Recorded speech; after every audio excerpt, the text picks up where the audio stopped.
Olá, eu sou Fausto Ramos e eu estou aqui para comentar sobre a vontade de espalhar conhecimento para todos os lados.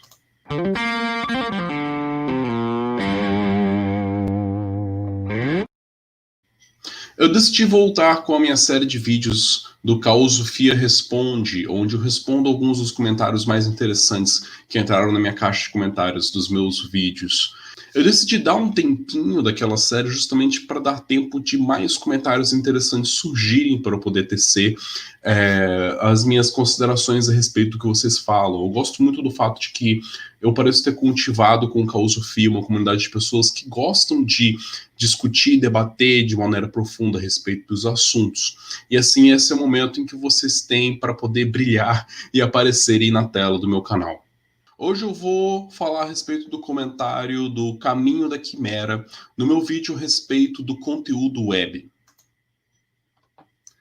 A verdade é que a democracia de produção de informação vem sendo vista como inovadora, cool, revolucionária, incentivada por parte das pessoas comuns, claro. Afinal, nunca houve na história tamanha oportunidade para qualquer pessoa ter voz para falar o que quiser.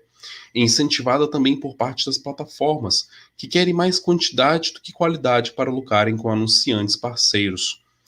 Eu não subestimo a capacidade de armazenamento de processamento de informações, de qualquer tipo, úteis ou inúteis, das grandes corporações como Google para ainda décadas e mais décadas. Mas o ponto é justamente o excesso, mais do mesmo, pessoas falando as mesmas coisas, não mais porque querem complementar umas às outras, se é que isso algum dia foi proposta de toda da coisa toda, mas só porque cada um quer ter o seu palquinho individual, o seu espacinho de atenção, num desespero de tentar, por alguma chance, a sua pequena marca nesse mundo virtual. Independente de quanto tempo continue ignorando isso, as pessoas e as corporações ambiciosas responsáveis pelo gerenciamento dessas informações, isso algum dia será um problema grande.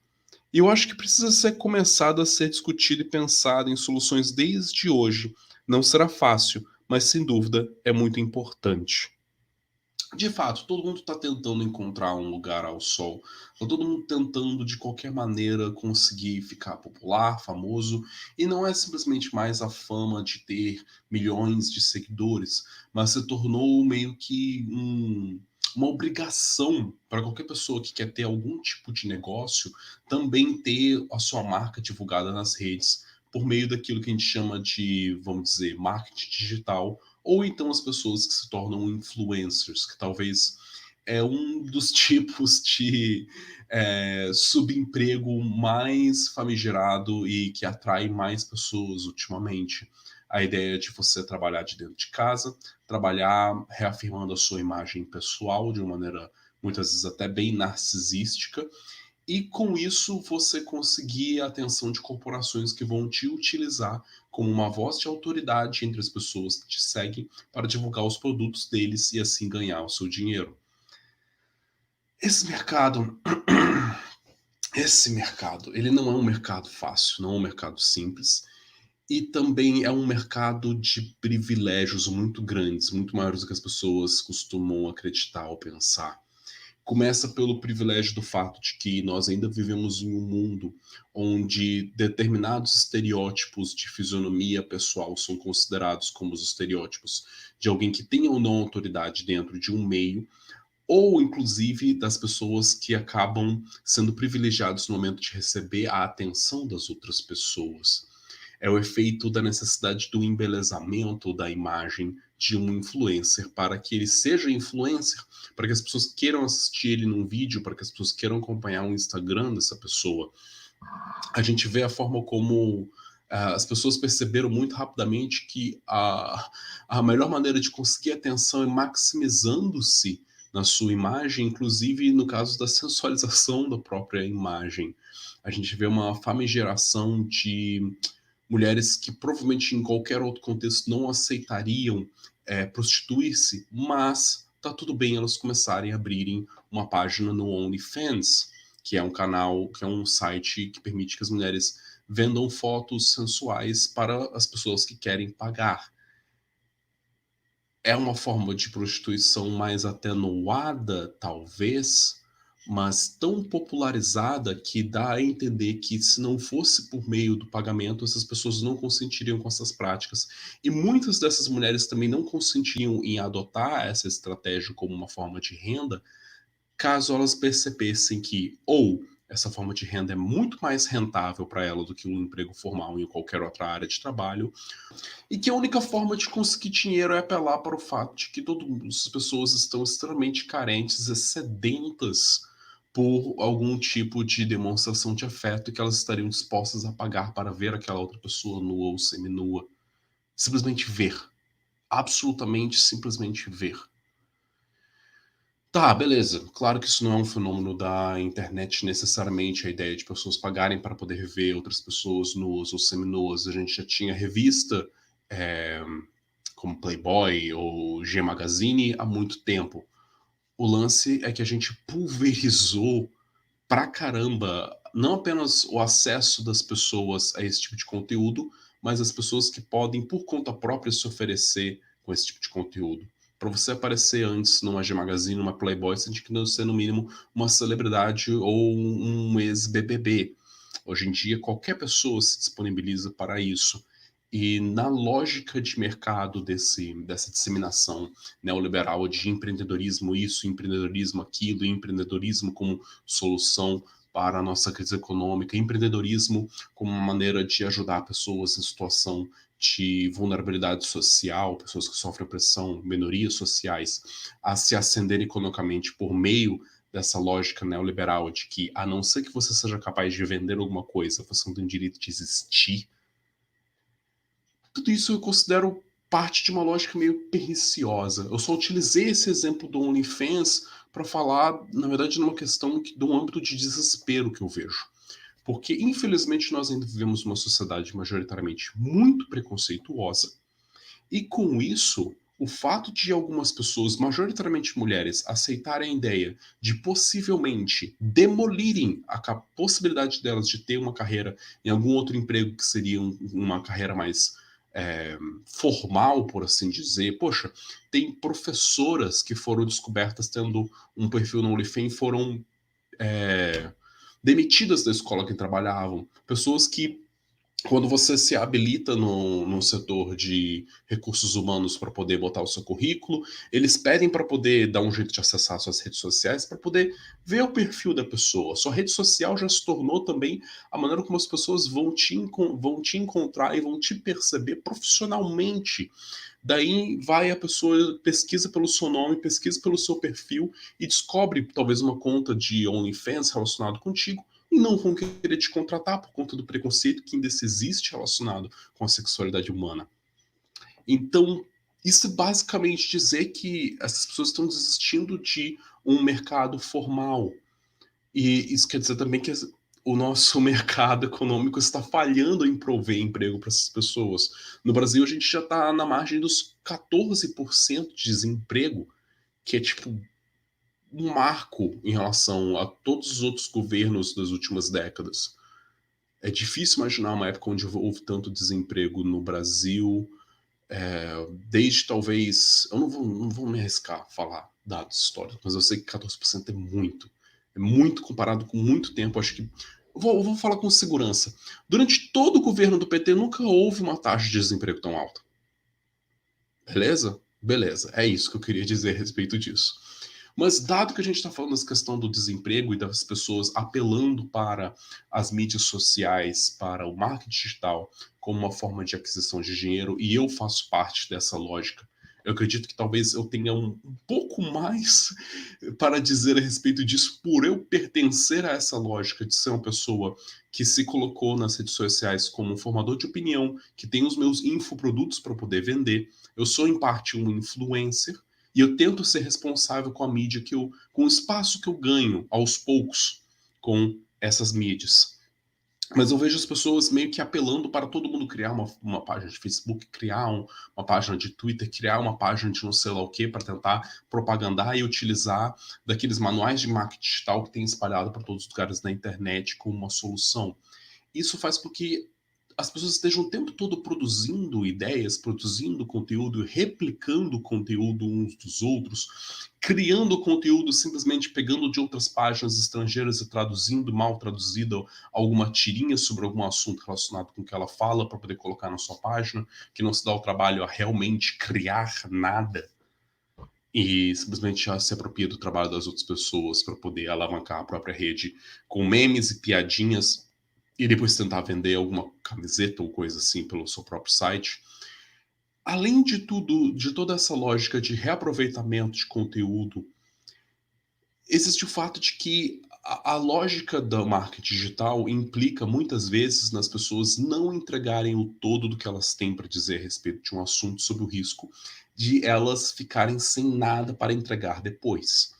Então, imagina que alguém vá, por exemplo, querer escrever um livro sobre bruxaria, e para isso ela tem que poder botar nas redes sociais assuntos relacionados com o que ela fala, com o que ela quer vender depois no final, um livro, ou um curso, ou qualquer outro infoproduto, mas ela tem que diluir no momento de falar sobre isso abertamente na rede social, porque senão ela vai entregar o primor do conteúdo dela, vai entregar o primor do trabalho dela, ela não pode fazer isso.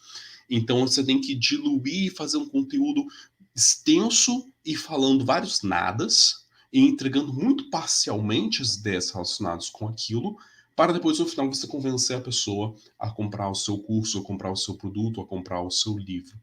E essa diluição da densidade de um conteúdo que muitas vezes é um conteúdo denso de se falar a respeito, dependendo de se for bruxaria, se for magia do caos, além dessa rareficência do conteúdo, existe também a necessidade de diminuir o nível do discurso para poder vender mais, porque assim você vai ganhar mais pessoas. Aí vem toda aquela lógica marqueteira de você tem que pegar no calo das dores das pessoas. O que é que as pessoas estão buscando? As pessoas estão buscando um feitiço de amarração. Então fale sobre um feiticinho simples de amarração. Aí você vai e faz um conteúdo pobre sobre esse assunto apenas para atrair a atenção das pessoas nesse mercado de mídia que é essencialmente visual e espasmódico, por assim dizer.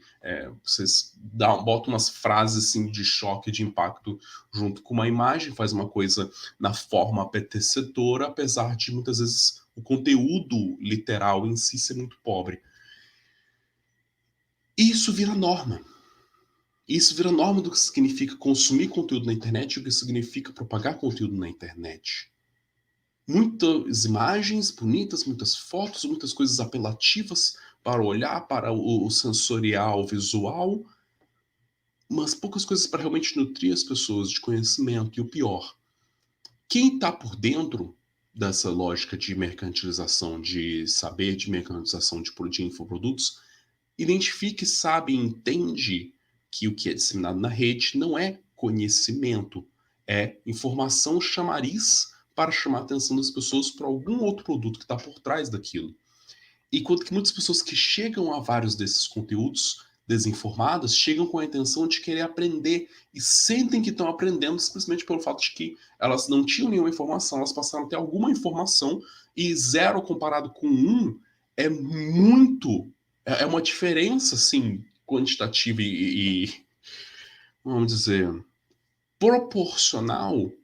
De 0 para 1, a diferença é maior do que de 1 para 10, se vocês pararem a pensar a respeito. É de 0 para 100%. E então, as pessoas se sentem vislumbradas com isso e passam a replicar esses conteúdos, passam a se condicionar, quase como robôs, a consumirem apenas conteúdos parecidos com aquilo que elas já viram. E assim a gente vira essa rede, essa aldeia internautica estranha de pessoas falando sempre por imagens com poucas palavras, de um jeito impulsivo, espasmódico e às vezes até um pouco imbecilizante. É problemático. Eu sei que as pessoas assistiram o documentário da Netflix, O Dilema das Redes, mas aquele documentário só fala de uma partezinha do problema que a gente enfrenta. Aquele documentário não explica a respeito do efeito neurológico que tem tido a exposição às redes sociais e ao conteúdo internautico, principalmente por aplicativos, para as crianças e adolescentes, os nativos digitais que a gente comenta, a geração da qual eu definitivamente não faço parte, porque eu vi a tecnologia surgir, enquanto eu tenho as crianças que têm 1 ano, 2 anos e já estão com um celular e um tablet na mão. Dizem que esses nativos digitais estão tendo rendimentos muito menores no teste de QI nos últimos anos. Ainda que o teste de QI tenha todos os problemas relacionados com o teste, apesar de não ser um critério absoluto da inteligência, ele mede sim alguma coisa, a capacidade do desenvolvimento cognitivo e lógico dessas crianças. E o fato de elas estarem rendendo menos nos testes de QI pode ser indicativo de que a gente sobrecarregando esses adolescentes, essas crianças, com um tipo específico de lógica de consumo de conteúdo, uma lógica neurótica, por assim dizer, de desconectado da realidade, em primeiro instante, porque o mundo não é visto por filtro de Instagram e por fotos de momentos e trechos extremamente selecionados dos recortes das vidas das pessoas. Elas não são os perfis das redes sociais delas. As páginas de Facebook de conteúdo para propaganda também não são aquilo que você vê. Além disso, tem o fato de que o conteúdo é apresentado de uma maneira completamente fragmentada. Eu falo despedaçada, por assim dizer. Você vê uma notícia a respeito de algum bombardeio que teve em algum lugar do mundo, depois você vê mais uma propaganda de um restaurante de comida, depois você vê uma foto de uma colega sua da escola numa festa distante que ela tá mais ou menos que, entre aspas, se gabando pelo fato de ter podido presenciar essa festa que você não pôde ir, e depois você vê mais uma foto daquele rapaz que você é interessado na praia. Aí depois você vê mais algum outro conteúdo de uma página sua que você segue no Facebook com um meme engraçado, depois um vídeo engraçado, depois um meme de gatinho, depois um vídeo de gatinho, depois outra propaganda, depois outra notícia política estranha de alguma coisa que algum político babaca falou. E para cada uma dessas nichos de informação, você acaba passando muito pouco tempo se engajando com qualquer uma dessas coisas. E você está sempre em busca de alguma coisa diversa, de alguma coisa nova, de alguma coisa a mais relacionado com aquilo, e com essas pequenas mordidinhas de conteúdo totalmente dispersado. Fala-se sobre a dificuldade que muitas crianças e adolescentes têm tido de concentração, de manter uma concentração contínua necessário para a instrução e aprendizado e para a aquisição de memória, para a aquisição de habilidades cognitivas básicas, como pegar um livro e ler e se engajar com aquele livro por mais de 15 minutos, mais de meia hora, mais de 1 hora, mais de 2 horas, quiçá, lendo. O prazer de se manter a sua atenção unifocada em uma tarefa, como os deveres de casa. Tem-se notado que as crianças têm tido mais dificuldade disso, porque desde o começo da infância delas, elas são alimentadas com são bombardeadas com um tipo de consumo de informação e de entretenimento que não estimula elas da maneira como deveria ser estimulado. Fala-se muito sobre jogos online, virtuais, mas não se considera tanto o fato de que existe necessidade de passar por uma etapa das crianças onde elas têm contato com os conteúdos daquilo que ela está desenvolvendo de conhecimento de maneira concreta. A matemática, a gente tem o material dourado, que talvez alguns de vocês tenham idade para lembrar disso, até melhor do que eu, que é um material onde você tem várias pecinhas, onde a criança pode tocar na peça e ver que é um quadradinho, é uma unidade. 2 quadradinhos, 2 unidades. E assim ela forma 10 unidades e ela tem uma vareta com aquelas 10 unidades coladas que forma uma dezena. E assim ela vai construindo o conceito dos conjuntos numéricos a partir de um relacionamento concreto com aquela matéria, com aquele conteúdo. Ela aprende a somar, subtrair e até mesmo multiplicar utilizando esse material para ela poder ver, para ela poder tocar. Eu brinquei muito de Lego quando eu era criança, até metade da minha adolescência. Até os 14 anos eu ainda gostava de brincar de Lego. E a possibilidade de você criar um raciocínio espacial a partir daquilo que você toca, que você manipula com a sua mão, que você mexe, que você sente o peso, que você sente diferença de peso de uma peça para outra, para uma construção que você fez de um castelo para o outro, em que você brinca de testar a resistência daquilo, que você joga uma catapultazinha com um elástico sobre aquele castelo até que o castelo caia. Você brincar tão livre e empiricamente com esses materiais nunca vai ser substituído por um Lego virtual. Minecraft, outro jogo que eu adoro pessoalmente. É um Lego, é uma sandbox que a gente chama, gigantesca. É ótimo, mas não necessariamente substitui. A virtualidade não substitui o contato físico, concreto com esses objetos. Assim como o sexo virtual não substitui sexo nas vias de fato. Essa insubstancialidade na maneira como os adolescentes e as crianças estão sendo expostas ao mundo, a hiperestimulação das telas já se foi mostrado, pelo menos nos estudos com outros animais ou com outros seres vivos, onde o efeito do superestímulo na nossa psique e na nossa relação com o ambiente, onde você pode pegar uma espécie de peixe e criar um peixe de plástico de mentira da fêmea daquele peixe e colocar no mar, e por o fato de ele ter cores mais gritantes, mais eletrizantes para o peixe, quase hipnotizante, e tem alguns estudos que mostram que tem peixes que tentam fecundar o peixe de plástico, o peixe falso, quase que ignorando uma outra peixe de verdade da espécie dele. Mas é justamente a maneira como alguns insetos são atraídos pelas lâmpadas, quase como se fosse a luz do sol ou da lua. A confusão que vários animais têm em relação a estímulos que nós criamos artificiais, e isso pode repercutir em nós. O fato de nós estarmos sendo sempre expostos a telas com cores muito exageradas, com emissão de luz contínua nos nossos olhos e com a superestimulação do audiovisual, da música, do cinema, da ambientação das redes sociais, desse espaço internautico constante nas nossas vidas, e que talvez a gente perca muito pelo fato de nós estarmos sempre sobrecarregados dos nossos estímulos. Isso dificulta o nosso sono, isso dificulta a nossa concentração, isso dificulta a qualidade de vários outros aspectos da nossa vida, inclusive incentivando o sedentarismo.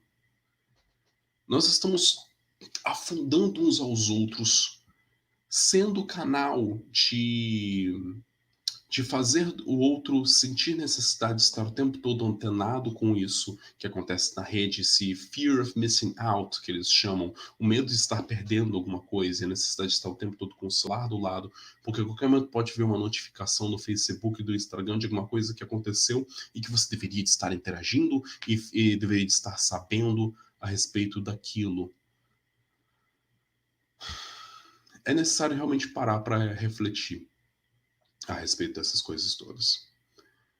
Ultimamente eu instalei uma rede no meu quarto, porque eu sei que eu consigo ler melhor numa rede, e eu tenho passado bastante tempo desligando o computador durante o dia e durante a noite, para parar de ficar o tempo todo pensando em algum trabalho, em alguma coisa que eu tenho que fazer. Porque pode ser que para alguma pessoa o que significa estar o tempo todo vendo notícias dos seus amigos no Facebook ou no Instagram, para mim, como formador de opinião, que sou inserido nessa lógica de constante produção de conteúdo, me sinto sempre na obrigação de estar me preocupando com o que eu vou fazer em seguida, qual que vai ser o próximo produto que eu vou criar, qual que é o próximo curso que eu vou criar, porque eu tenho que fazer um vídeo de uma série de não sei lá o que, e eu deveria estar fazendo os templates de alguma outra coisa para poder fazer um outro trabalho, para poder criar uns outros sigilos, para poder fazer mais não sei lá o que, para poder divulgar a publicação na rede, para poder fazer quadrinhos, para poder fazer tirinhas, para poder fazer aquilo outro, e eu fico sempre com essa cobrança constante de estar projetando coisas no mundo, porque eu sei que se em algum momento eu parar ou tirar uma pausa e parar de fazer vídeos constantemente, a rede social vai me esquecer. Os algoritmos das redes vão me desfavorecer por conta disso. porque eles são principalmente alimentados pela frequência. Se eu não tenho frequência, principalmente no YouTube, se eu não posto pelo menos um vídeo por semana, ai de mim. O YouTube vai me botar lá embaixo nos algoritmos para poder disseminar conteúdo para as pessoas, porque eles gostam de consistência, de fidelidade e daquilo que faz as pessoas voltarem, se possível, todos os dias. É por isso que canais como o do Henri Bugalho, quando ele teve um princípio de infarto e teve que ficar hospitalizado, vários outros youtubers se juntaram para poder ajudar a manter o canal dele alimentado com conteúdo, porque eles sabiam que um cara que postava vídeo todos os dias, ele postava acho que pelo menos 2 vídeos por dia, né? Todo o cara quase teve um infarto, quase teve um problema muito sério de saúde. E as outras pessoas se mobilizaram para poder ajudar a manter o canal dele sendo alimentado todos os dias com vídeo. Porque eles sabiam que se ele parasse de repente com a produção dele, com o ritmo de produção dele no canal dele, o YouTube iria cortar bastante a relevância e a disseminação do conteúdo dele na internet, né, no YouTube. Que mundo é esse que a gente está querendo construir e viver? Um mundo onde cada pequena interação humana é ligada a uma microtransação, onde está todo mundo o tempo inteiro tentando te vender uma coisa porque está desesperado para poder fechar as contas do mês, onde você vai num encontro romântico com uma pessoa, o primeiro encontro que você tem com ela, vocês conversam no restaurante por 3 horas seguidas, se diverte em rir, no final a pessoa vira e fala: então, baseado na sua conversa, os interesses que você demonstrou, eu vou comentar com você a respeito de 5 produtos que você pode ter muito interesse em comprar. E se você comprar pelo link que eu vou te passar pelo WhatsApp, você vai me dar uma parcela da comissão dessas vendas. É esse o mundo que a gente quer viver? Eu não tenho respostas específicas. Eu diria que viver uma vida um pouco mais afastado disso, quando possível, é saudável. Caso vocês não estejam trabalhando, isso vai ser um conselho bem estranho vindo de alguém na minha posição. Caso vocês não estejam trabalhando enquanto formadores de opinião na rede, enquanto alguém que está realmente trabalhando engajado com marketing digital, saiam, deem um tempo, saiam um pouco do Facebook, saiam um pouco do YouTube, talvez. Eu tenho muita dificuldade de sair do YouTube porque eu gosto de muitos canais que são informativos. Mas dê um tempo, pelo menos, das outras redes sociais que são mais comunitárias, mas majoritariamente movimentadas pela propaganda que eles expõem para vocês. É isso, gente. São algumas das minhas considerações malucas a respeito do que fazer para lidar com essas questões levantadas pelo caminho de Quimera. Eu já fiz um vídeo até grande comparado com os outros vídeos que eu faço. Eu agradeço a todos que acompanharam isso. Esse vai fazer parte de um projeto meu de vídeos mais espontâneos na frente da webcam. E até por acaso.